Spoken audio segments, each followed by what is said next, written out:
Y नहीं, आपको क्या करना है, एक बार फिर से बोलना क्वेश्चन। पोटेंशियल निकालना, इलेक्ट्रिक फील्ड दिया हुआ है वाई आई कैप प्लस एक्स जे कैप, वाई आई कैप प्लस एक्स जे कैप, और आपको इक्वेशन फाइंड आउट करना है पोटेंशियल का ना।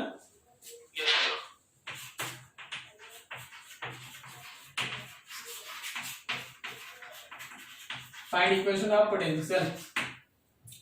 तो देखो जो आपको पढ़ाया गया था बस उसी के थ्रू जाना है। हम लोग ऐसा पढ़े थे dv is equals to minus E dot dr। अभी देखो जैसे हम लोग इसमें सीखे थे इंटीग्रेशन, तो integration of dv is equals to minus integration of e का x कंपोनेंट dx और e का y कंपोनेंट dy। अभी मान लो जैसे किसी एक इनिशियल पॉइंट से फाइनल पॉइंट तक कोई पॉइंट मेंशन है क्या? कुछ नहीं मेंशन है। ठीक है, मतलब सीधा आपको ये क्वेश्चन चाहिए। So this is v initial से v फाइनल। तो यहाँ पे e के जगह पे e का x कंपोनेंट कौन है, y है या x है? y है, y dx minus x dy। तो यहाँ पे ऐसे सॉरी यहाँ v फाइनल छूट गया। तो this is the potential difference between two points which is equals to y, यहाँ पे कांस्टेंट की तरह बाहर निकलेगा और इंटीग्रेशन होगा dx का, और यहाँ x कांस्टेंट होगा, इंटीग्रेशन होगा dy का। So that dv is equals to minus y dot x and x dot y, और you have del v is equals to minus 2xy। ठीक है, this is the equation of your potential और potential difference between two points. Clear है? चलो next आगे।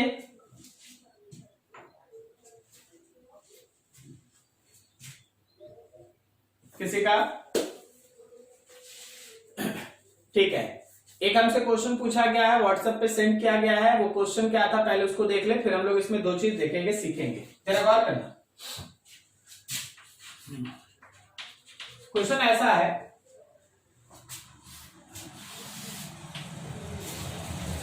ये एक spring है, नेचुरल लेंथ में है, यहां एक ब्लॉक है जिसका मास m है और चार्ज q है। ऐसा बोला गया।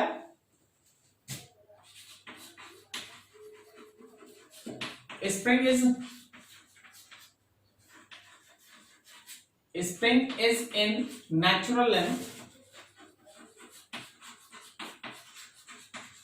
then suddenly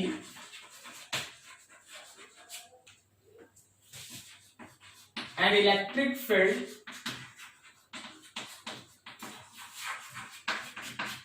E is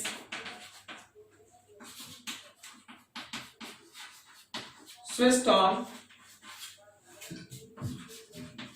towards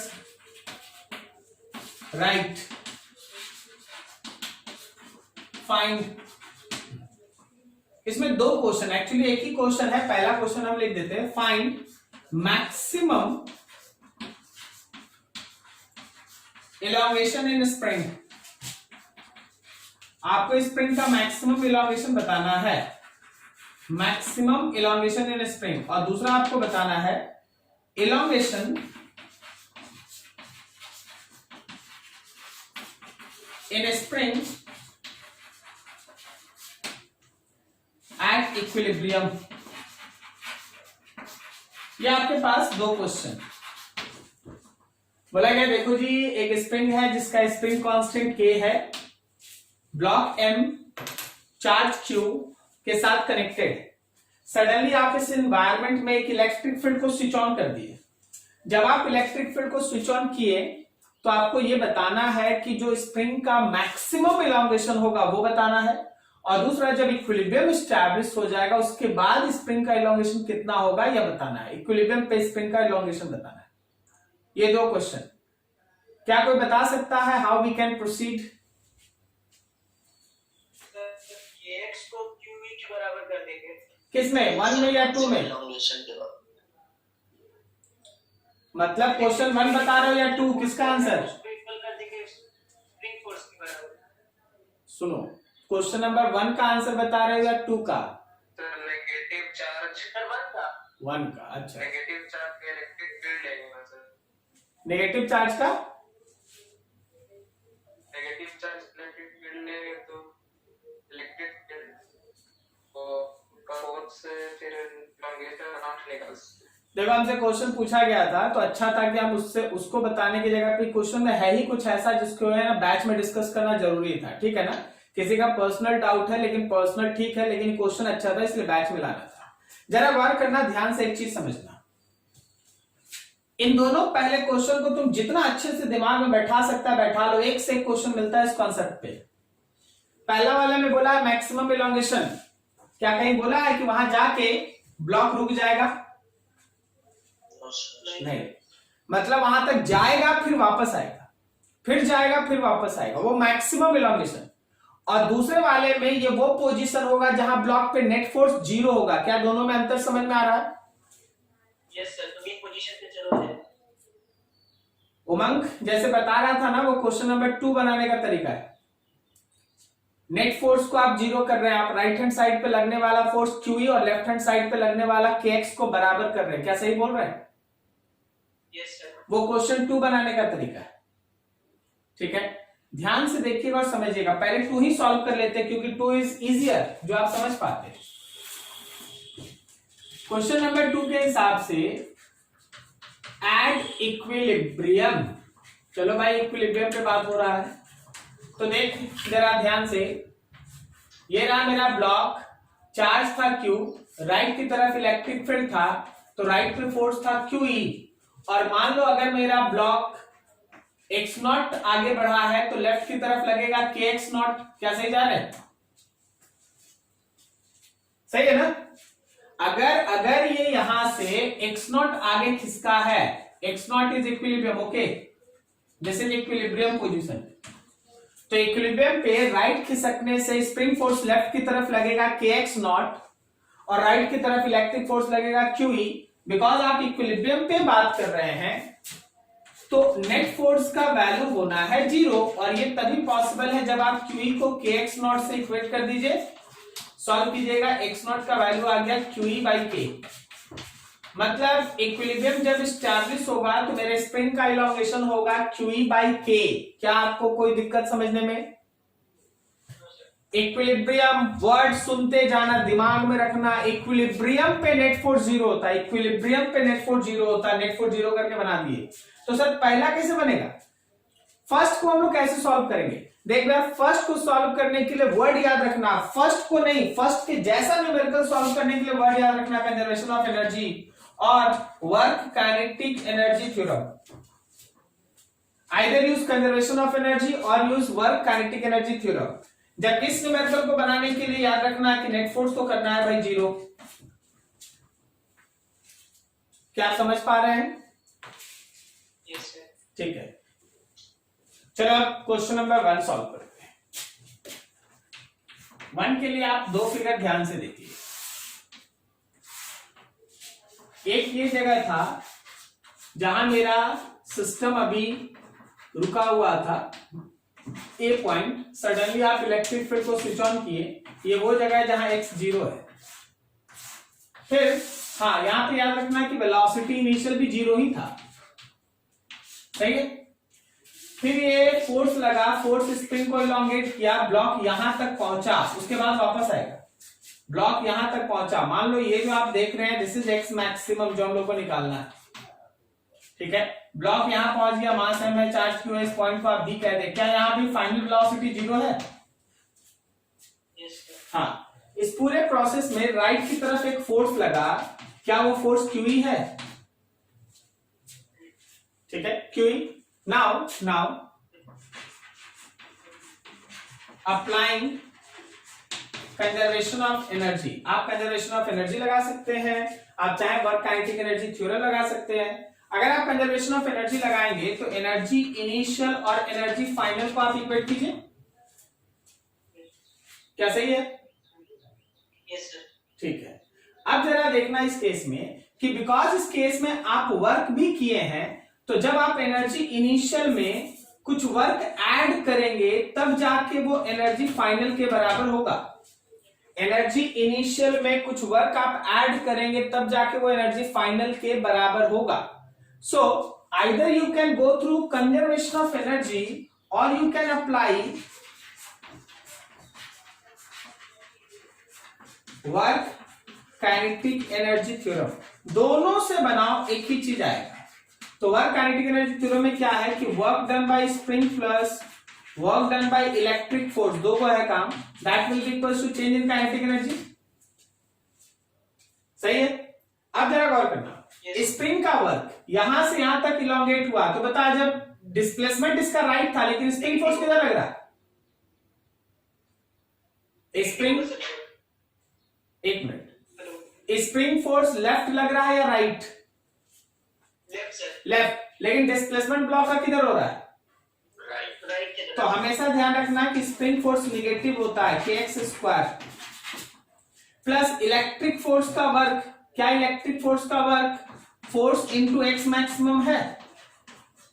kinetic energy final minus initial. वैसे तुम गौर करो तो फाइनल भी जीरो है, इनिशियल भी जीरो है। फाइनल भी जीरो है और इनिशियल भी जीरो है। क्लियर हो रहा है? अब यहां गौर करो, इसी टर्म को उठा के उधर ले जाओ तो F into x maximum is equals to half K X maximum का स्क्वायर। ये एक्स मैक्सिमम से स्क्वायर कैंसिल, F के जगह पे QE लिख दिए, QE is equals to half K X max. तो तुम्हारे पास आया यहां से सॉल्व करके कि x max is equals to 2QE by K. दुगना जी दुगना, वहां देखो QE बाई के, यहां देखो QE बाई के, यहां देखो 2QE बाई के। इसमें भी कुछ है, उस चीज को समझो। अभी कोई बोलेगा सर यहां से बनाते, तो देख इनिशियल एनर्जी जीरो लिखता क्योंकि अभी स्प्रिंग इलॉन्गेट भी नहीं है, इनिशियल वेलोसिटी भी जीरो है, जीरो लिखता ना। फिर वर्क कौन किया? वर्क किया QE into X, QE force into X, और फाइनल में लिखते हैं हम लोग potential energy half K X square. तो फिर से ये लाइन आ जाता, देखो force into displacement is equals to half K X square, यही आता ना। तो आप यहां से, क्योंकि इनिशियल एनर्जी उसका जीरो है, इनिशियल एनर्जी कितना है भाई? जीरो है। वर्क की जगह पे क्या लिखते हैं? तो वर्क की जगह पे लिखते force, electric force into X, और एनर्जी फाइनल में क्या लिखते हैं? तो हाफ के एक्स का स्क्वायर। तो फिर आता भाई Fx is equals to half K X square. तो आपको ये मिल जाता। तो दोनों तरीका से जैसे चाहो वैसे बनाओ। अब जरा फिगर पे ध्यान देना, फिगर पे ध्यान देना, समझना। मान लो सडनली यहां रखा हुआ था, इलेक्ट्रिक फील्ड पहले से नहीं था, आप एक बटन से उसको ऑन कर दिए, सडनली आ गया। तो देख यहां से ब्लॉक चलेगा, ए से चलेगा बी तक जाएगा, ए से चलेगा बी तक जाएगा, ए से चलेगा बी तक जाएगा। लेकिन पता है ए पे इनिशियल वेलोसिटी जीरो, बी पे फाइनल वेलोसिटी जीरो, तो बीच में एक पॉइंट होगा, बीच में एक पॉइंट होगा सी, जहां होगा हम लोगों का मीन पोजीशन। मीन पोजीशन का मतलब ये वो जगह है जहां पे नेट फोर्स कितना है? जीरो है, नेट फोर्स जीरो है, ठीक है ना। वेलोसिटी कैसा है कोई बताएगा? वेलोसिटी कैसा है? मैक्सिमम है। कोई अगर तुमसे बोल दे कि इस मोशन में मैक्सिमम वेलोसिटी निकालो, मैक्सिमम वेलोसिटी निकालो, तो पता है सी पॉइंट पे मैक्सिमम वेलोसिटी होगा। कोई बताओ कैसे निकालेगा भाई? इसी चीज को या इस चीज को लगा देंगे, इसको या इसको लगा देंगे, ए से सी तक, ए से सी तक अपने आप जो वेलोसिटी आएगा वो वेलोसिटी कैसा होगा? मैक्सिमम। क्या है, समझ में आ रहा है? सोच के बताना, सोच के बताना। ब्लॉक रखा हुआ था, मेरे हाथ में एक बटन है, हम दबाएं, इलेक्ट्रिक फील्ड ऑन हो गया, इलेक्ट्रिक फील्ड ऑन हो गया। अब ये जो होगा वो तुम्हारे सामने है। क्या ये मोशन एसएचएम है? Yes sir. क्या ये मोशन एसएचएम है? Yes sir. बिल्कुल ये मोशन एसएचएम है, ये मोशन एसएचएम है, ठीक है ना। लेकिन इस मोशन एसएचएम मोशन का मीन पोजीशन कौन है? ए है, बी है या सी है? सी है सर। सी है, सी। ए और बी उसका दो एक्सट्रीम पोजीशन है, ए और बी दोनों उसका एम्पलीट्यूड है, एक्सट्रीम पोजीशन है। करेक्ट हो रहा है? समझ में आ रहा है? Yes sir. बताओ इस एसएचएम का time period? M by K, 2 pi under root M by K. अब कोई कोई परेशान कि सर देखिए इलेक्ट्रिक फोर्स है तो इलेक्ट्रिक फोर्स से टाइम पीरियड, अरे कोई फर्क नहीं पड़ता, सिंपल स्प्रिंग एसएचएम का टाइम पीरियड 2π√m/k, बाहर से कोई फोर्स लग रहा है या नहीं लग रहा है, जो फोर्स है वो कैसा है, उसका डायरेक्शन क्या, उससे कोई मतलब नहीं है। अगर स्प्रिंग एसएचएम है तो उसका टाइम पीरियड है 2π√m/k। जब तक m चेंज नहीं करे, जब तक स्प्रिंग कांस्टेंट चेंज नहीं करे या स्प्रिंग का कोई कॉम्बिनेशन नहीं हो, हमेशा ध्यान रखना स्प्रिंग एसएचएम का time period 2π√m/k। Mean position कौन है, C, ठीक है। अच्छा इस एसएचएम का एम्पलीट्यूड बता दो। सर ए पे है तो x0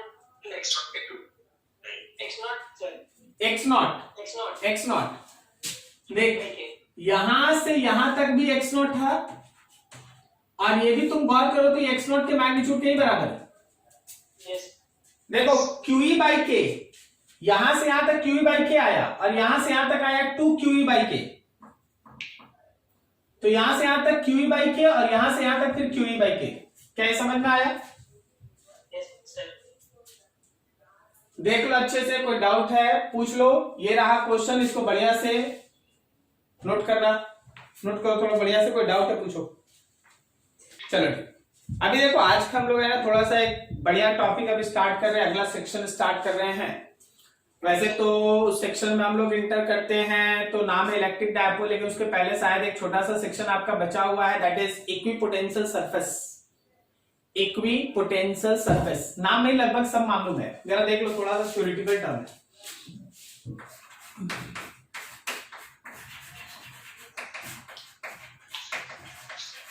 इक्विपोटेंशियल सरफेस,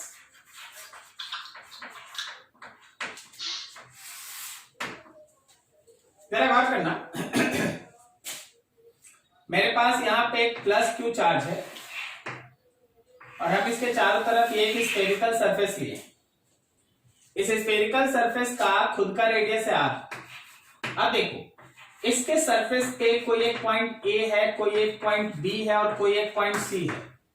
A का भी डिस्टेंस R है, B का भी डिस्टेंस R है और C का भी डिस्टेंस R है। इसका मतलब ये है कि चाहे आपसे पोटेंशियल A का पूछा जाए, B का पूछा जाए या पोटेंशियल C का पूछा जाए, क्या ये सब KQ/R है? यस सर ठीक है, तो देखो बस यही इसका लॉजिकल थिंकिंग है। एक ऐसा सरफेस, एक ऐसा प्लेन, एक ऐसा सरफेस जिसपे मौजूद हर एक पॉइंट सेम पोटेंशियल कैरी करता है, उसी को कहते हैं इक्विपोटेंशियल। नाम नहीं लगभग answer, equal potential. Those points which have same potential are said to be equipotential surface। ठीक है, जब कभी भी आप कोई ऐसा सरफेस सेलेक्ट करते हैं, surface on which all points have same potential is known as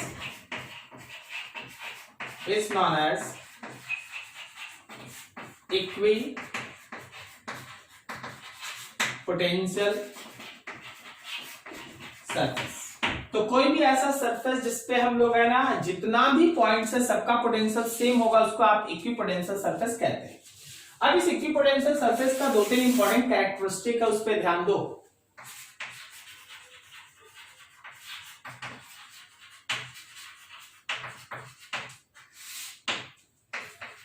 सबसे पहला, ऑन एनी इक्विपोटेंशियल सरफेस, ठीक है, equipotential surface, on any equipotential surface all points have same potential।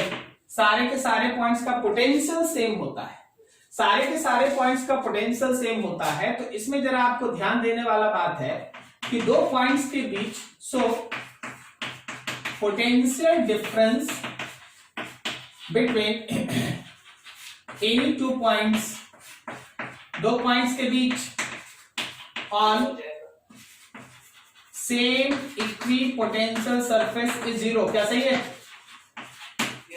Potential difference same equipotential surface पे equipotential surface के potential difference का value 0 होता है। अच्छा, अगर पोटेंशियल डिफरेंस का वैल्यू 0 होता है तो जरा गौर करना, क्या हम लोग ऐसा पढ़े हैं कि work done is equals to Q into del V, last में पढ़ा था, Yes, sir. ठीक है। Yes, तो इसका मतलब ये है कि ये किया गया वर्क भी 0 होगा ऑन सेम इक्विपोटेंशियल सरफेस। अगर हम एक चार्ज को किसी इक्विपोटेंशियल सरफेस के एक पॉइंट से उठा के दूसरे पॉइंट पे ले जाएं, किसी इक्विपोटेंशियल सरफेस के एक पॉइंट से उठा के किसी दूसरे पॉइंट पे ले जाए, तो इसका जो पोटेंशियल है वही तो इसका भी है, तो उनके बीच का पोटेंशियल डिफरेंस 0 होगा। अगर पोटेंशियल डिफरेंस 0 है तो उसको ले जाने में किया गया तुम्हारा वर्क भी कितना होगा, 0, ठीक है। सो इस लाइन को ध्यान रखना। अब जब आप ये लाइन यहां समझ रहे हैं ना, तो जरा गौर कीजिएगा, हम आपसे है ना 2 फिगर में क्वेश्चन पूछ रहे हैं, जरा ध्यान से समझ के आंसर देना। ये मेरे पास एक चार्ज है Q और ये एक स्फेरिकल सरफेस है। ये पॉइंट A है, ये पॉइंट B है और यहां एक पॉइंट C है। आप A से उठा के एक चार्ज को B पे ले गए, आप A से उठा के एक चार्ज को C पे ले गए और आप A से चार्ज को उठा के D पे ले गए, मान लो ये D पॉइंट। इस केस में किया गया वर्क W1, इस केस में किया गया वर्क W2 और इस केस में किया गया वर्क W3। यहां पे एक चार्ज था स्मॉल q, A से स्मॉल q को उठा के कहां ले गए आप, B पे। कितना आप वर्क किए, W1। A से उठा के आप चार्ज को कहां ले गए, C पे। कितना आप वर्क किए, W2। A से उठा के चार्ज को कहां ले गए, D पे। आप कितना वर्क किए, W3। कोई बताओ, W1, W2 और W3 में क्या रिलेशन, Sir, 0 है। तीनों इक्वल भी है और तीनों 0 भी है। कोई दिक्कत नहीं, किसी को दिक्कत जी? No, sir. Very good. चलो अब अगला देखो, नेक्स्ट एग्जांपल सोच के बोलना। यहां पे फिर से एक charge Q, there is 3 points A, B, let any point C, और यहां से कुछ यहां पे एक पॉइंट P है, यहां पे एक चार्ज Q था। P से A पे ले जाया गया, वर्क डन W1। P से B पे ले जाया गया, वर्क डन W2 और P से C पे ले जाया गया, वर्क डन W3। अब बोलो what is the relation between W1, W2 and W3? Sir, तीनों equal non-zero है। तीनों equal non-zero। सब कोई सोच लिया? क्यों बोला तीनों इक्वल? Sir, क्योंकि potential difference same होगा। Very good, Yes. Very good. Actually हर केस में आप चाहे पोटेंशियल का डिफरेंस P से A तक लें, या आप पोटेंशियल का डिफरेंस P से B लें, या आप पोटेंशियल का डिफरेंस P से C लें, क्या ये तीनों सेम होगा? Yes, sir. क्या ये तीनों 0 होगा? नहीं, 0 नहीं होगा, क्योंकि P तो बाहर है ना। A से B डिफरेंस 0 है, A से C 0 है, C और B 0 है, लेकिन P से A, P से B या P से C थोड़ी ना 0 है। क्या ये समझ पा रहा है? ठीक है, तो इसका मतलब ये है कि ये तीनों वर्ग बराबर तो है, ये तीनों वर्ग बराबर है लेकिन नॉन जीरो है। यहां पे डिफरेंस 0 था, पोटेंशियल का जो डिफरेंस था AB के बीच, पोटेंशियल का जो डिफरेंस था AC के बीच, पोटेंशियल का जो डिफरेंस था मान ले BC के बीच, ये तीनों 0 था, इसलिए वर्क भी कितना था, 0 था। सही है, वहां पे डिफरेंस सेम है, नॉन जीरो है, इसलिए वर्क सेम होगा लेकिन नॉन जीरो। क्या आपको कोई डाउट? No, sir. सही। No, sir. अब अगला बहुत इंपॉर्टेंट है, थर्ड देखना। Electric field lines are always perpendicular on equipotential surface. क्या लास्ट टाइम लोग इस पे काम किए थे? Yes, sir. Electric field lines हमेशा इक्विपोटेंशियल सरफेस पे परपेंडिकुलर होता है। रिमेंबर दैट, इक्विपोटेंशियल सरफेस पे हमेशा कैसा होता है, परपेंडिकुलर होता है। कुछ इक्विपोटेंशियल सरफेसेस हम आपके सामने बना दें। फॉर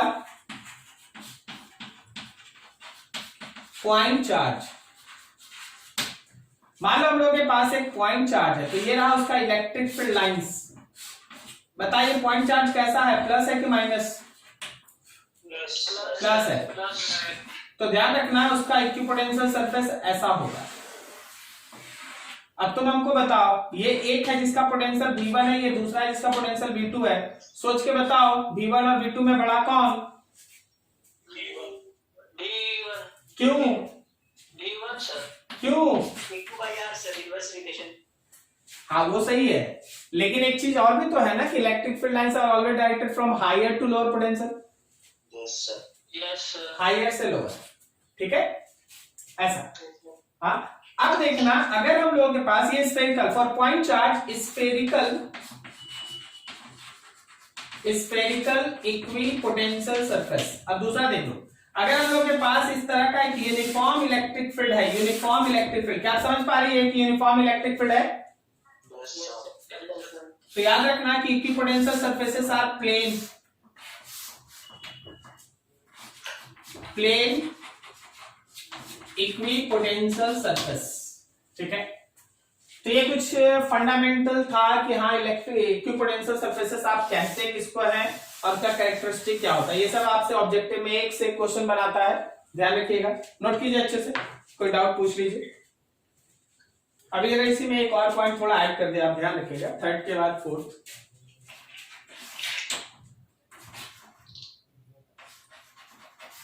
एनी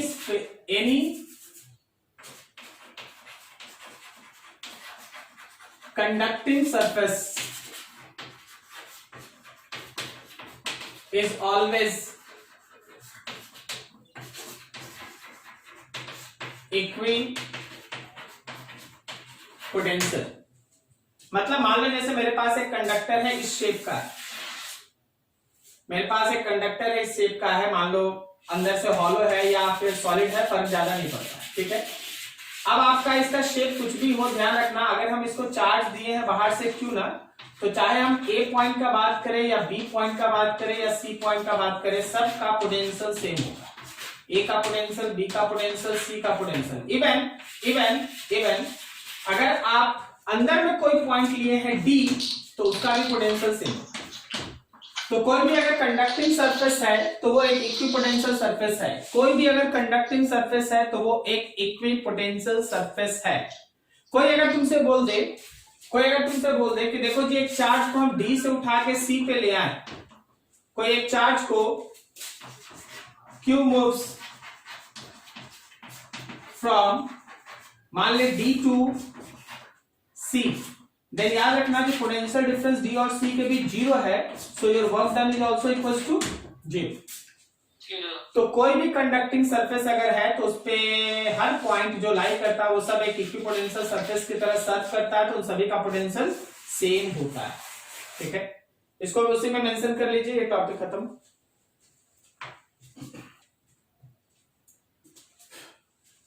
चलो आगे बढ़ते हैं, ठीक है। अगला एक बड़ा सा टॉपिक स्टार्ट करते हैं, नाम है electric dipole.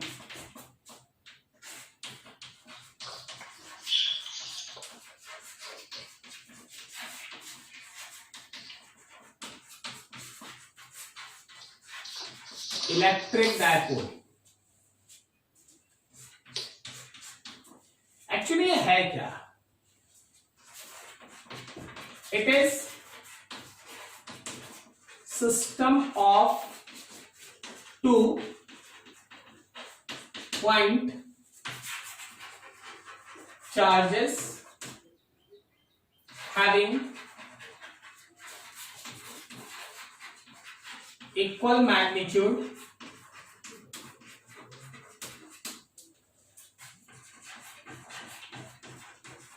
opposite sign and placed at small separation। बस कोई भी ऐसा सिस्टम जो तुमको आज के बाद दिखाई दे जहां दो पॉइंट चार्ज हो, इक्वल मैग्नीट्यूड का हो, अपोजिट साइन का हो और एक स्मॉल सेपरेशन पे रखा हो, वो सिस्टम डायपोल है। वो सिस्टम डायपोल है। एक प्लस क्यू है तो दूसरा माइनस क्यू है, उनके बीच का गैप बहुत कम है, उनको बहुत कम सेपरेशन पे रखा गया है। जब कभी भी कोई भी ऐसा चार्ज का सिस्टम दिखता है, कोई दिमाग लगाओ कहां कहां तुम अभी तक है ना, केमिस्ट्री में तो तुम इसको सबसे ज्यादा पढ़ा है। जितना भी आप पोलर कोवलेंट बॉन्ड्स पढ़े हैं, जितना भी आप आयनिक कंपाउंड्स पढ़े हैं जिसमें है ना कि एक केटायन और एक एनायन है, वो सब एक डायपोल की तरह काम करता है। क्या आप समझ पा रहे हैं क्या बोल रहे हैं? ठीक है, तो कभी भी ऐसा सिस्टम जो बने जिसमें तुम्हारे पास प्लस क्यू और माइनस क्यू एक स्मॉल सेपरेशन पे रखा रहे, ये सिस्टम ही तुम्हारा डायपोल के नाम से जाना जाता है। यही डायपोल है। तो चलो ठीक है, पता चल गया कि डायपोल है। तो किसी भी डायपोल का अगर हम नेट चार्ज आपसे बोले तो वो कितना है? 0। जितना प्लस है उतना ही minus. So net charge of any dipole is always equals to 0। हर डायपोल के लिए फॉर एनी डायपोल हमेशा ध्यान रखना कि उसका एक डायपोल मोमेंट होता है। There is dipole moment. Dipole moment, उस डायपोल मोमेंट को हम लोग P से रिप्रेजेंट करते हैं। ये एक वेक्टर है। अगर डायपोल मोमेंट एक वेक्टर है तो उसका कुछ मैग्नीट्यूड होगा, उसका कोई डायरेक्शन होगा। तो मैग्नीट्यूड हमेशा होता है, डायपोल मोमेंट एक वेक्टर है, उसका मैग्नीट्यूड हमेशा होता है कोई भी एक चार्ज का magnitude into separation between charges, कोई भी एक चार्ज का magnitude into separation between charges, और direction always from negative to positive. किधर से किधर? किधर से किधर? नेगेटिव से, बोलो, नेगेटिव से पॉजिटिव। तुमको कुछ याद आ रहा है केमिस्ट्री में? केमिस्ट्री में इसका डायरेक्शन क्या होता है? पॉजिटिव से नेगेटिव। तो लड़ाई एकदम नहीं करना है कि सर सही कौन गलत कौन। ओके, दोनों सही है। फिजिक्स अपने तरीके से चलता है, केमिस्ट्री अपने तरीके से चलता है। केमिस्ट्री में होता है पॉजिटिव से निगेटिव, केमिस्ट्री में होता है पॉजिटिव से निगेटिव, फिजिक्स में होता है negative to positive. Dipole moment का डायरेक्शन होता है नेगेटिव टू पॉजिटिव। अब यहाँ पे बाकी सब टर्म में जरा गौर करना। अगर ये Q इंटू डी है, अगर ये Q इंटू डी है तो क्या हम लोग इस डायपोल मोमेंट का यूनिट लिखेंगे? Coulomb metre. कूलम मीटर, तो डायपोल मोमेंट का यूनिट हो गया कूलम मीटर। डायपोल मोमेंट का मैग्नीट्यूड हो गया QD और इसका डायरेक्शन हो गया नेगेटिव से पॉजिटिव। तीन टर्म, डायपोल मोमेंट का unit coulomb metre, dipole moment का magnitude QD, charge into separation between charges, dipole moment का डायरेक्शन नेगेटिव से पॉजिटिव। क्या आप मेंटली तैयार हैं? P को समझ गए हैं आप? मैग्नीट्यूड QD, D मतलब सेपरेशन, जो सेपरेशन होगा वो लेके चलना। डायरेक्शन नेगेटिव से पॉजिटिव, यूनिट कूलम मीटर। ठीक है, अब यहां से चीज आगे बढ़ता है डायपोल मोमेंट को लेके। बहुत बार सिस्टम ऐसा बनता है जिसमें एक से ज्यादा डायपोल हो। अगर तुम्हारे पास if any system have number of dipoles, बहुत सारा डायपोल्स उसके अंदर मौजूद है, तो रिमेंबर दैट कि जो सिस्टम का आप नेट डायपोल मोमेंट लिखेंगे ना, वो जितना भी सिस्टम में इंडिविजुअल डायपोल मोमेंट्स मौजूद है उन सभी का वेक्टर सम होगा। जितना भी उस सिस्टम में मौजूद इंडिविजुअल डायपोल्स है उन सभी का वेक्टर सम होगा। वेक्टर सम, तो हर एक एक डायपोल का मैग्नीट्यूड और डायरेक्शन प्लॉट करेंगे, फिर जितना भी डायपोल मोमेंट्स आएगा, 1 2 3 4 ऐसा डायपोल्स आएगा, हर किसी का मैग्नीट्यूड और डायरेक्शन प्लॉट करने के बाद वेक्टरली उसका रिजल्टेंट फाइंड आउट करेंगे। तो जो वेक्टर रिजल्टेंट होगा, जो नेट बाय डायपोल मोमेंट आएगा, वही सिस्टम का डायपोल। जैसे एक तो एग्जांपल कर लेते हैं ना, जैसे एग्जांपल ये एक्स एक्सिस, ये वाई एक्सिस, यहां पे रखा है +2q, यहां रखा है -q और यहां रखा है -q। इसका कोऑर्डिनेट है L0 और इसका कोऑर्डिनेट है 0L। ठीक है, बोले सिस्टम में कितना डायपोल्स?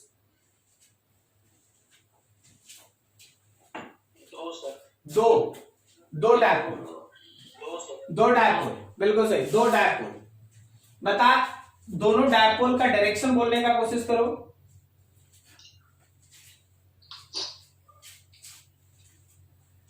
निगेटिव से पॉजिटिव, टुवर्ड्स होरिजोन, निगेटिव से positive minus Y axis, negative से पॉजिटिव माइनस एक्स एक्सिस, सही जा रहे हैं। आप अगर चाहें तो दोनों डायपोल्स का अलग अलग आप मैग्नीट्यूड लिख सकते हैं। जरा गौर करें, क्या मेरे P1 का मैग्नीट्यूड Q इंटू एल है? तो तुम जरा गौर करो, हाँ अगर वेक्टरली कोई बोले P1 का मैग्नीट्यूड QL और अगर डायरेक्शन बोले तो लगा दो माइनस आई कैप। इसी तरह कोई P2 बोले तो उसका भी मैग्नीट्यूड है Q इंटू एल और डायरेक्शन है माइनस जे कैप। अब अगर कोई बोल दे कि चलो जी सिस्टम का नेट डायपोल मोमेंट निकालो, तो vectorly you can write that P1 plus P2।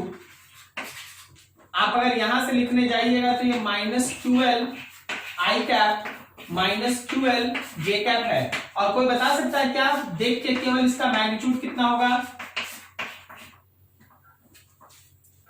बोलो बोलो। हाँ बिल्कुल सही, बिल्कुल सही। ये देखिए दोनों डायपोल से एक दूसरे पे 90 है ना, तो रिजल्टेंट डायपोल मोमेंट तो कहीं इधर होगा, रिजल्टेंट डायपोल मोमेंट तो कहीं इधर होगा। क्या समझ पा रहा है? तो मैग्नीट्यूड अगर लिखेगा तो √2 times of QL √2 times of QL। तो वेक्टर एडिशन करना है, थिंग इज वेक्टर एडिशन करना है। अब उसके लिए जो करना है करना है। जैसे अगला एग्जांपल, एकदम देख के आंसर बताना है, एक बार में आंसर बता देना, ओके? एकदम छोटा सा क्वेश्चन है, तुरंत आंसर बता देना। Let you have equilateral triangle, there is plus q and this one is minus 2q and you have a length L. Can you say that how many dipoles are present in the system? Two dipoles. Can you say that the resultant value, final answer? Can you say that the resultant value, final answer? 3QL. क्या सही है? Yes sir, ठीक है ना? तो देख, एक minus Q से प्लस क्यू की तरफ P जो Q इंटू एल है, सही ना? फिर एक माइनस से प्लस क्यू की तरफ P, ये भी Q इंटू एल है और इनके बीच का एंगल है 60 डिग्री। तो 60 डिग्री में रिजल्टेंट निकला भाई √3 टाइम्स ऑफ QL। सही जा रहे हैं? अगला example, you have a regular hexagon,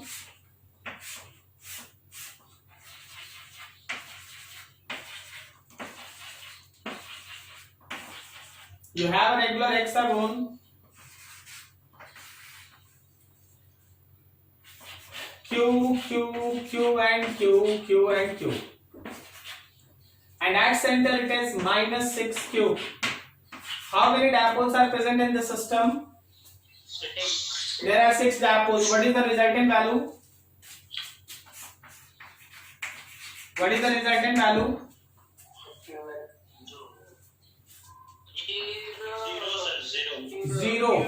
zero. देख माइनस क्यू प्लस क्यू एक P, ये minus Q plus Q P से कैंसिल, इसका P इसके P से कैंसिल, इसका P इसके P से कैंसिल। तो that net dipole moment of this system is 0। क्या ये समझ में आया सारा कुछ? यस चलो ठीक है। किसी भी डायपोल का नेट चार्ज कितना होता है? 0। ठीक। देखो अभी तक हम लोग डिस्कशन में ये पहुंचे कि कोई भी पर्टिकुलर डायपोल अगर लेंगे कोई भी अगर पर्टिकुलर डायपोल हम लोग लेंगे तो डायपोल का नेट चार्ज 0 होगा। सही है? तो देख, अगर नेट चार्ज 0 है ना, तो एक बहुत ही इंटरेस्टिंग स्टेटमेंट है, उसको ध्यान से याद रखना कि हर एक डायपोल का नेट चार्ज 0 होता है, लेकिन इंफिनिटी को छोड़ के, बहुत दूर छोड़ देना है, इंफिनिटी को छोड़ के एक भी ऐसा सिंगल पॉइंट उस डायपोल के चारों तरफ नहीं मिलता जहां इलेक्ट्रिक फील्ड 0। मतलब यह है कि डायपोल का इंफिनिटी को छोड़ दिया जाए तो हर पॉइंट पे कोई ना कोई नेट इलेक्ट्रिक फील्ड जरूर मिलता है। Not a single point is obtained where electric field is 0 excluding infinity. Infinity को छोड़ दीजिए, ठीक है? अगला जो टॉपिक हम स्टार्ट कर रहे हैं वो है किसी डायपोल के इलेक्ट्रिक फील्ड का कैलकुलेशन। 3 अलग अलग पार्ट में इसको किया जाएगा। मान लीजिए जैसे ये 2 चार्ज को मिलाने वाला लाइन है, तो इस लाइन को हम लोग एक्सियल लाइन कहते हैं। 2 चार्ज को मिलाने वाला लाइन एक्सियल लाइन, और इस लाइन के परपेंडिकुलर जो लाइन आपको दिखाई देता है वो इक्वेटोरियल। तो हम लोग एक्सियल पे इलेक्ट्रिक फील्ड निकालेंगे, हम लोग इक्वेटोरियल पे इलेक्ट्रिक फील्ड निकालेंगे, फिर हम लोग एनी पॉइंट पे भी निकालेंगे। एनी पॉइंट जो ना एक्सियल है ना इक्वेटोरियल है, एनी पॉइंट। क्या ये लॉजिक समझ में आया? अगला डिस्कशन का पार्ट, ठीक है। तो देखो हम लोग आगे सीखने जा रहे हैं इलेक्ट्रिक फील्ड का concept for dipole.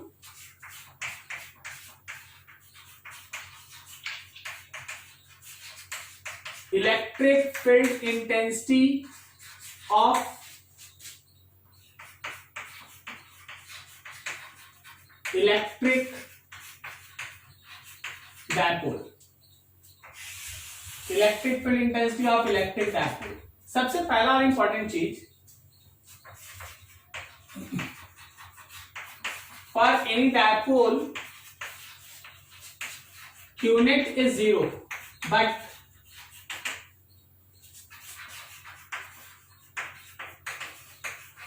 there is no any point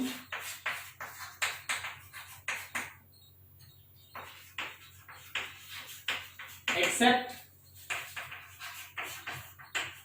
infinity where electric field intensity is 0। ठीक है, डायपोल का नेट चार्ज 0 होता है, लेकिन इंफिनिटी को छोड़ के कोई भी एक सिंगल पॉइंट नहीं मिलेगा जहां इलेक्ट्रिक फील्ड इंटेंसिटी 0 हो। तो हम लोग इसका पार्ट वाइज पार्ट अलग अलग डिस्कशन करेंगे। सबसे पहला है calculation of electric field intensity on axial line of dipole. Dipole के एक्सियल लाइन पे इलेक्ट्रिक फील्ड इंटेंसिटी का डिस्कशन। डायपोल के एक्सियल लाइन पे इलेक्ट्रिक फील्ड इंटेंसिटी का डिस्कशन। देखो जरा, ये रहा तुम्हारे पास -Q, ये रहा तुम्हारे पास +Q। अभी एक चीज समझना बहुत बढ़िया इंपॉर्टेंट, सबको ध्यान से। अभी से डिस्कशन में जब भी डायपोल्स में चार्जेस के बीच का सेपरेशन लेंगे, अभी से डिस्कशन में जब भी हम लोग डायपोल में चार्जेस के बीच का सेपरेशन लेंगे, वो हमेशा 2a लेंगे। 2a इसलिए क्योंकि सारा डिस्टेंस हम लोग सेंटर से लिखेंगे। मान लीजिए ये एक पॉइंट है जिसका सेंटर से डिस्टेंस r है, तो 2a लेने से फायदा ये होगा कि सेंटर से जब हम +Q से डिस्टेंस लेंगे तो r में से माइनस कर देंगे, और जब -Q से डिस्टेंस लेंगे तो r में a प्लस कर देंगे। क्या ये समझ में आया लॉजिक? Yes sir. और ये ऐसा मत समझना कि केवल हम ही इस चीज को यूज करते हैं, सारा बुक्स जितना भी फॉर्मूला है सब इसी कॉन्सेप्ट को यूज करता है कि चार्जेस के बीच के सेपरेशन को 2a लिया जाए ताकि कैलकुलेशन आसान हो सके। क्योंकि अगर कोई a ले लेगा तो उसको हर बार a/2 को सॉल्व करना पड़ेगा। समझ में आ रहा है ना? Yes sir. तो याद रखना 2a is the separation between charges। ठीक है, अब हम लोगों को इस P पॉइंट पे इलेक्ट्रिक फील्ड इंटेंसिटी चाहिए। अब सुन लो, बहुत दूर दूर दिमाग मत लगाओ, एकदम बेसिक सोचो। उस P पॉइंट पे इस पॉजिटिव चार्ज का एक इलेक्ट्रिक फील्ड होगा। यस सर, बाहर की तरफ। राइट की तरफ होगा, राइट की तरफ होगा E+, और उसी P पॉइंट पे निगेटिव का एक इलेक्ट्रिक फील्ड होगा यस सर। लेफ्ट की तरफ। एकदम छोटा छोटा क्वेश्चन का आंसर देना। डिस्टेंस देख लो, कौन नजदीक है कौन दूर है। तुम क्या बताता है, E+ और E- में बड़ा कौन? E+ बड़ा, सही है ना?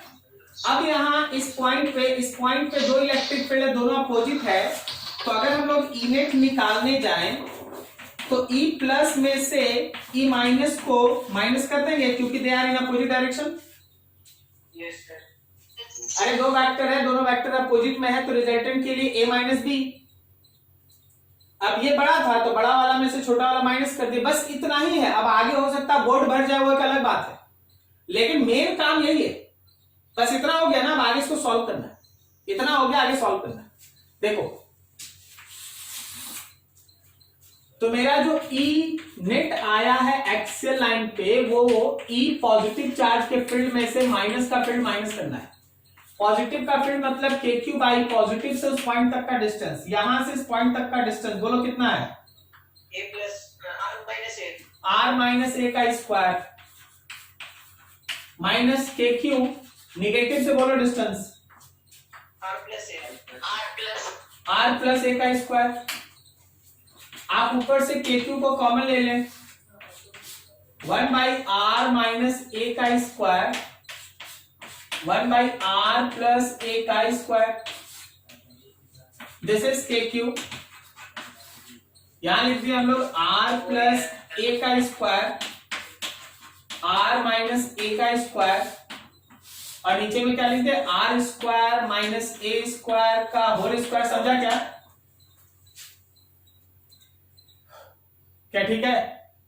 yes sir अरे दोनों को मल्टीप्लाई करें तो ए माइनस बी ए प्लस बी होगा ना, yes sir के Q.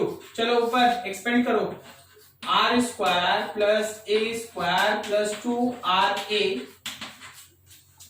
Minus R square minus A square और फिर से plus 2 RA and all divided by R square minus A square का होल स्क्वायर। तो इसमें आर स्क्वायर ए स्क्वायर से आर स्क्वायर ए स्क्वायर कटा, तो ये वैल्यू हो गया के क्यू। अंदर देखो जरा ध्यान से, 4RA divided by R square minus A square का होल स्क्वायर। सही जा रहा है? थोड़ा सा सॉल्व करते हैं इसको भाई। सो मेरा इनेट जो एक्सियल लाइन पे इनेट आ रहा है उसका एडजस्टमेंट देखो, K Q 2A 2R divided by R square minus A square का स्क्वायर। थोड़ा एडजस्टमेंट समझना, यहाँ 4RA था ना, तो Q के साथ 2A लिख दिए। Q के साथ 2A लिखने से क्या ये P हो जाएगा? yes sir P होगा ना, ठीक है। डायपोल मोमेंट, इसका डायपोल मोमेंट अगर हम इसका लिखेंगे तो क्या charge into separation between charges 2A ले सकते हैं ना, ठीक है। तो अभी आपके पास हो गया K into P into 2R divided by R square minus A square का whole square. So final E of axial line is K 2PR divided by R square minus A square का whole square. This is electric field intensity at any point on axial line of dipole. This is electric field intensity at any point on axial line of dipole. ठीक है, जिसमें K stand करता है 1/4 pi epsilon naught. P is the dipole moment. R क्या stand करता है बोलो figure देख के, आर किसको स्टैंड करता है? Distance of the point P from centre of dipole. कहां से डिस्टेंस है वो? डायपोल के सेंटर से। क्लियर, कोई दिक्कत नहीं। अब यहां आओ, आगे मैग्नीट्यूड। चलो डायरेक्शन देखते हैं। ई प्लस बड़ा है या ई माइनस? ई प्लस बड़ा, ई प्लस बड़ा। अगर ये E प्लस बड़ा है, अगर ये E प्लस बड़ा है तो P पॉइंट पे बताओ नेट इलेक्ट्रिक फील्ड का डायरेक्शन किधर होगा? E प्लस के राइट की तरफ। इसका मतलब ये है कि यहाँ पे जो नेट इलेक्ट्रिक फील्ड का डायरेक्शन है, एक्सियल लाइन पे जो नेट इलेक्ट्रिक फील्ड का डायरेक्शन है वो इधर है। करेक्ट सर, इधर है मतलब किधर है? इधर का मतलब यहाँ क्या है? तो देख, इधर का मतलब है यहाँ पे -Q से +Q की तरफ जो P का डायरेक्शन होता है। किसका डायरेक्शन? P का, डायपोल मोमेंट का डायरेक्शन। जो हमारा डायपोल मोमेंट का डायरेक्शन होता है, इलेक्ट्रिक फील्ड का भी वही डायरेक्शन होता है। जो डायरेक्शन डायपोल मोमेंट का होता है, एक्सियल लाइन पे इलेक्ट्रिक फील्ड का भी वही डायरेक्शन होता है। एक्सियल लाइन पे डायपोल का, नेट इलेक्ट्रिक फील्ड का वही डायरेक्शन होता है जो डायपोल के डायपोल मोमेंट का होता है। क्या ये पूरा लाइन समझ में आया? ठीक है। अभी हम लोग इस पे और भी पॉइंट्स लिखेंगे। इसमें कहीं डेरिवेशन में कहीं किसी को प्रॉब्लम? नोट कीजिए अच्छे से, फिर और इसमें पॉइंट पढ़ते हैं आगे। चलो अब इसमें कुछ इंपॉर्टेंट पॉइंट्स देखना, 2-3 इंपॉर्टेंट पॉइंट्स है जिसको आप समझेंगे, ठीक है। इसी में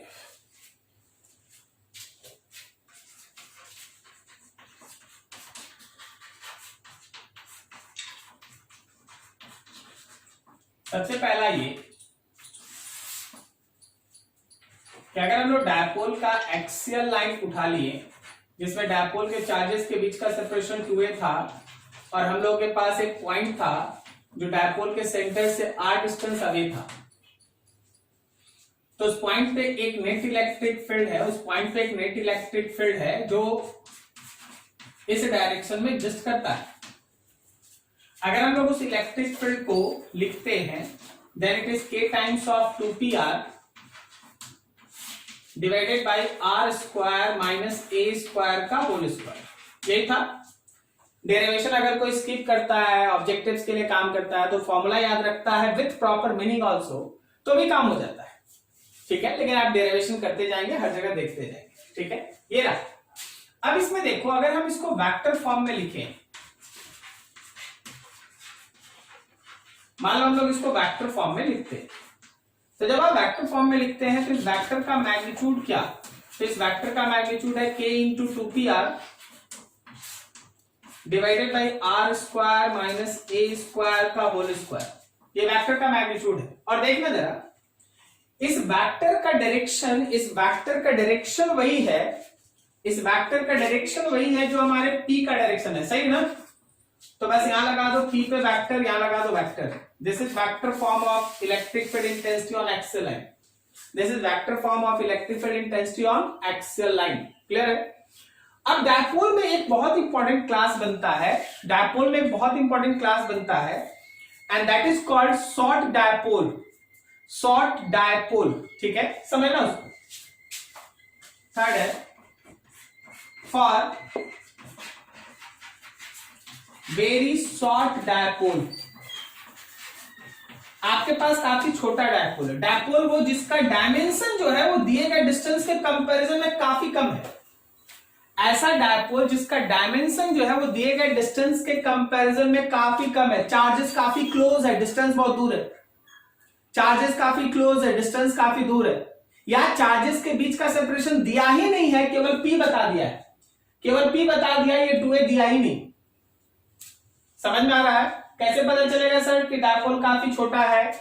एक तो a काफी r से छोटा होगा तो भी आप समझ सकते हैं, और a दिया ही नहीं है, केवल p दिया है तो भी आप समझ जाइए कि डायपोल इज वेरी स्मॉल। इन दोनों केस में यूज दिस इक्वेशन। जरा गौर करो, क्या हम r square minus a square को अप्रोक्सीमेटली केवल r स्क्वायर लिखते हैं? नेग्लेक्ट हो गया ना भाई, नेग्लेक्टेड। तो इसका मतलब ये है कि मेरा जो नया इक्वेशन बनके तैयार हुआ, that E is equal to k into 2pr divided by r पे पावर 4, ये वाला r स्क्वायर का स्क्वायर। अब देखिए, एक ऊपर आ रहा है, एक नीचे r पे पावर 4 है, तो क्या मेरा एक्सियल फील्ड स्मॉल डायपोल के लिए k into 2p divided by r cube हुआ क्या? r cube. जो बोल रहा था स्क्वायर, वही तो हम भी बोलना चाह रहे भाई। अभी तक तुम जहां भी पढ़ा सब में देखा नीचे भी स्क्वायर था। डायपोल में electric field intensity r square का इन्वर्सली नहीं होता, r क्यूब का इन्वर्सली होता, r क्यूब का inversely.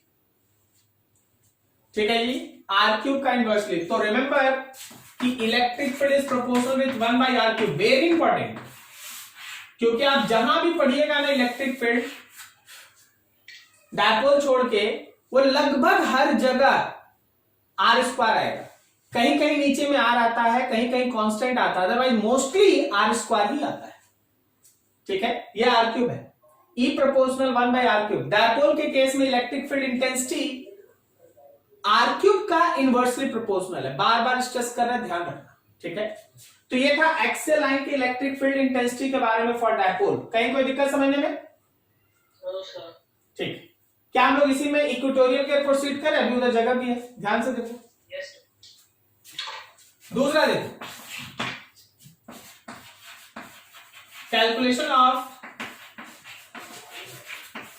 Electric field intensity at any point on equatorial line। कोई एक डायपोल का इक्वेटोरियल लाइन है, वहां पे हम लोग इलेक्ट्रिक फील्ड इंटेंसिटी के बारे में डिस्कस करने जा रहे हैं। देखो जी, ये रहा मेरे पास minus Q charge plus Q charge, minus Q और प्लस क्यू के बीच का सेपरेशन 2a एज यूजुअल। और आप यहां पे एक पॉइंट चुने हैं, आप यहां पे एक पॉइंट चुने हैं जिसका डायपोल के सेंटर से डिस्टेंस है r। आप यहां पे एक पॉइंट चुने हैं जिसका डायपोल के सेंटर से डिस्टेंस है r। स्टूडेंट टीचर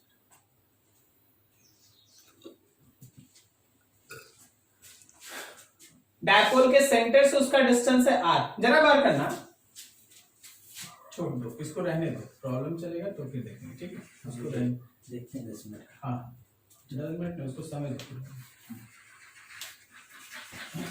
जरा गौर करना, देखना।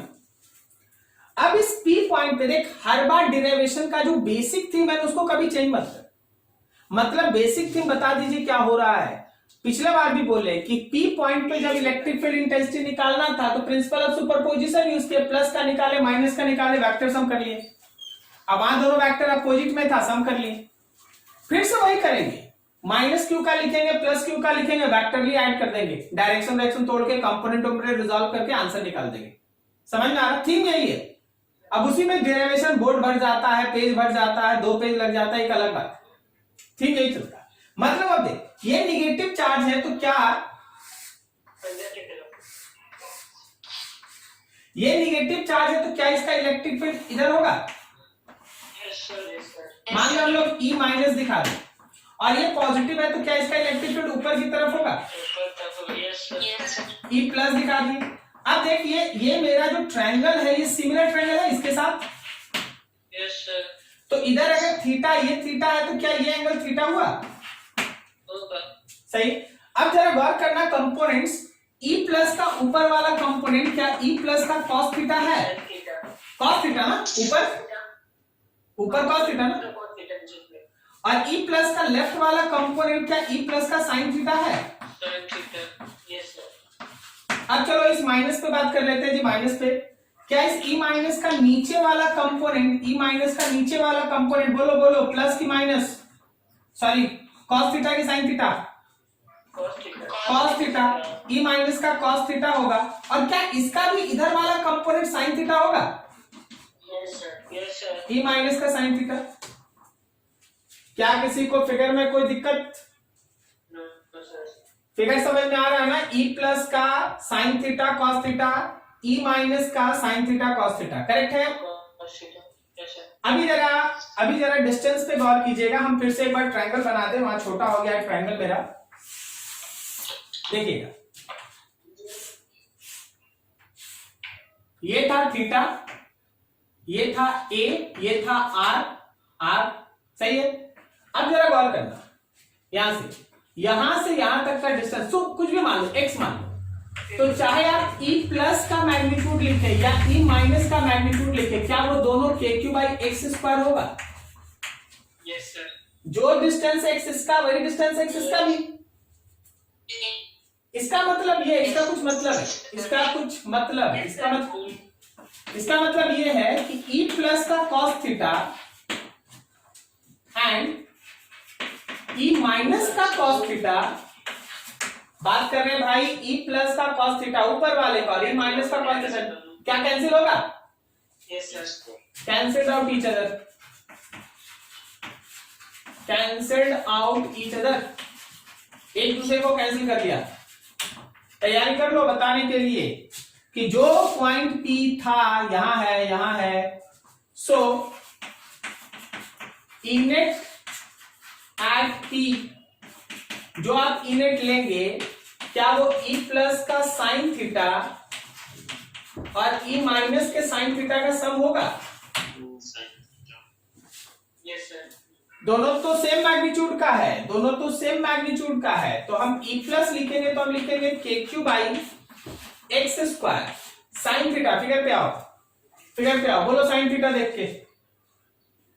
60 डिग्री। हट। 60 डिग्री। कहां से 60 लाया? पूरा 60 डिग्री है सर, एक मिनट 30 डिग्री है सर। ए बाई एक्स नहीं होगा? ए बाय एक्स। इस 60 और 30 उमंग जी आपको कहां से मिल गया जी? सर मिड पॉइंट था रे, इसीलिए हो गया। वाह वाह, वेरी गुड। अरे मिड पॉइंट है तो कौन बोल दिया तुमको आर ऐसा है कि ये इक्विलैटरल ट्रायंगल बन गया? अपने से मानता कुछ भी। क्या ये ए बाई एक्स है? ए बाई एक्स। अब देखो ये दोनों सेम है तो 2 से मल्टीप्लाई कर देते हैं, ठीक है? थोड़ा देखना समझना, ऊपर में के क्यू 2a मिलके हो गया p और नीचे x क्यूब। तो क्या हम लोग इसको लिखते हैं k इंटू पी। x का वैल्यू देखो, फिगर देखो, x बताओ, x बोलो जी। Under root R square plus A square, और यहाँ क्यूब है तो क्या ये R square plus A square पे पावर 3/2 है?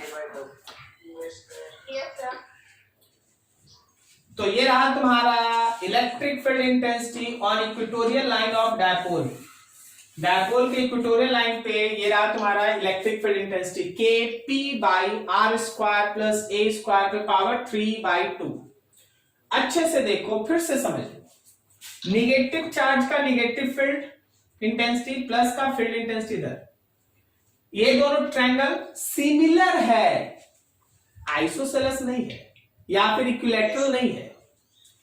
अभी जरा गौर करना, तो यहां थीटा माने तो ये थीटा लिख दिया। अब इसका थीटा ऐसे कंपोनेंट्स तोड़े तो देखे कि ई प्लस का जो ऊपर वाला कंपोनेंट था और ई माइनस का जो नीचे वाला कंपोनेंट था वो कैंसिल हो गया। तो नेट इलेक्ट्रिक फील्ड केवल दोनों के साइन थीटा कंपोनेंट के सम के बराबर है। अब दोनों का वैल्यू पुट कर दिए, ये रहा इक्विलैटरल पॉइंट पे, इक्वेटोरियल पॉइंट पे जो हमारा नेट इलेक्ट्रिक फील्ड इंटेंसिटी है वो वैल्यू है, ठीक है? यहां तक नोट करो, फिर आगे बढ़ते हैं। कहीं डाउट पूछ लो फिर से।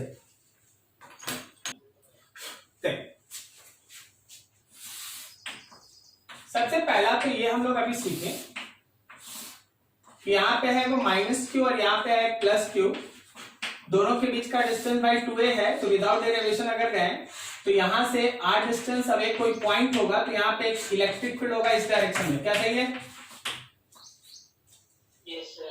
इस डायरेक्शन में इलेक्ट्रिक फील्ड, सही ना?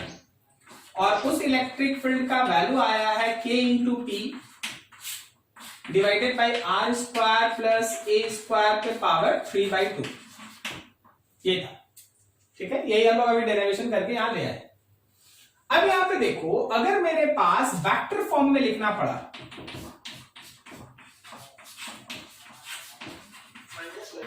एकदम से इन वेक्टर फॉर्म, तो देख जो इक्वेटोरियल का मैग्नीट्यूड है वो है K P divided by R square plus A square पे पावर 3/2। अब जरा और डायरेक्शन तुम जरा गौर करो, तो यहां पे जो मेरे P का डायरेक्शन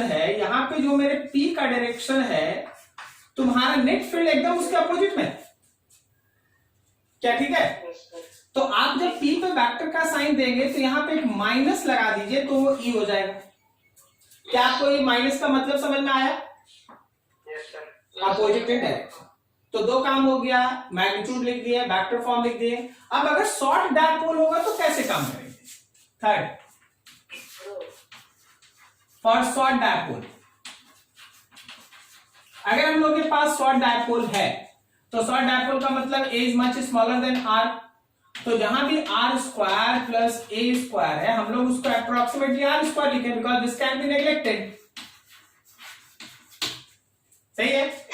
तो जहां R square plus A square है वहां आर स्क्वायर लिखेगा और पावर 3/2 देगा, तो बोल बचेगा कितना? R cube. तो आपका इक्वेटोरियल लाइन पे जो हमारा डायपोल है उसका मूवमेंट इलेक्ट्रिक फील्ड है K P by R cube, K P by R cube. अभी यहां पे देख लो, एक्सियल और इक्वेटोरियल दोनों हो चुका है, तो दोनों को कंपैरिजन भी करके हम समझा देते हैं। यहां पे अगर आप गौर करेंगे ना तो इक्वेटोरियल वाला भी इलेक्ट्रिक फील्ड 1/r क्यूब है। मतलब डायपोल के केस में इलेक्ट्रिक फील्ड इंटेंसिटी जो है वो आर क्यूब के साथ इनवर्सली है, डायपोल के केस में इलेक्ट्रिक फील्ड इंटेंसिटी r³ के साथ इनवर्सली है। अब जो हम लिख रहे हैं वो कंपैरिजन है, थोड़ा समझिएगा ध्यान से। For point charge E proportional 1/r², for dipole E proportional 1/r³। कोई दिक्कत किसी को? नहीं, वेरी गुड। तो चलो भाई बताना जरा इस ग्राफ में कौन किसका है। E है और R है। एक ग्राफ ऐसा है और एक ग्राफ ऐसा है, मतलब एक A है एक B है, मतलब ये नीचे पैरेलल है। बता ए और बी में कौन है पॉइंट चार्ज का और कौन है डायपोल का? B point charge. कौन है पॉइंट चार्ज का और कौन है डायपोल का? B dipole. कौन ज्यादा तेजी से घट रहा है, ए या बी? बी ना। तो याद रखना कि बी है डायपोल और ये है पॉइंट चार्ज। कोई नहीं समझा, हम तो वो समझाते हैं, ध्यान से सुन। एक बॉक्स है, उस बॉक्स में पॉइंट चार्ज भी हो सकता है, डायपोल भी हो सकता है। ठीक है, ध्यान से सुनिएगा, कहानी सुनिएगा ध्यान से। एक बॉक्स है, उस बॉक्स में पॉइंट चार्ज भी हो सकता है, डायपोल भी हो सकता है। जब हम उस बॉक्स से r डिस्टेंस पे खड़े थे तो इलेक्ट्रिक फील्ड E0 था। जब हम उस बॉक्स से r डिस्टेंस पे खड़े थे इलेक्ट्रिक फील्ड E0 था। जब हम उस बॉक्स से 2r डिस्टेंस पे खड़े हो गए तो इलेक्ट्रिक फील्ड हो गया E0/8। बता बॉक्स में कौन है? डायपोल है। और अगर इलेक्ट्रिक फील्ड E0 से E0/4 होता पॉइंट चार्ज होता। मतलब डायपोल के केस में इलेक्ट्रिक फील्ड बहुत तेजी से डिक्रीज करता है, सही है ना। डिस्टेंस डबल, इलेक्ट्रिक फील्ड 8 गुना कम। Distance 3 times, electric field 27 times कम। क्या समझ में आ रहा है? तो डायपोल में ऐसा कोई दिक्कत नहीं। डायपोल में भी एक्सियल और इक्वेटोरियल पे देखिए जरा। डायपोल में भी एक्सियल और इक्वेटोरियल, ई एक्सियल बाय ई इक्वेटोरियल करो। याद करो एक्सियल में यहां 2 था, 2:1। मतलब एक्सियल में इलेक्ट्रिक फील्ड इक्वेटोरियल के इलेक्ट्रिक फील्ड का दुगना होगा अगर डिस्टेंस सेम लेते हैं तो। एक्सियल पे r डिस्टेंस अवे और इक्वेटोरियल पे r डिस्टेंस अवे में एक्सियल का इलेक्ट्रिक फील्ड 2 टाइम्स होगा इक्वेटोरियल का। क्या ये समझ में आया? ठीक है, तो आज के लिए हम लोग यहीं तक रखते हैं।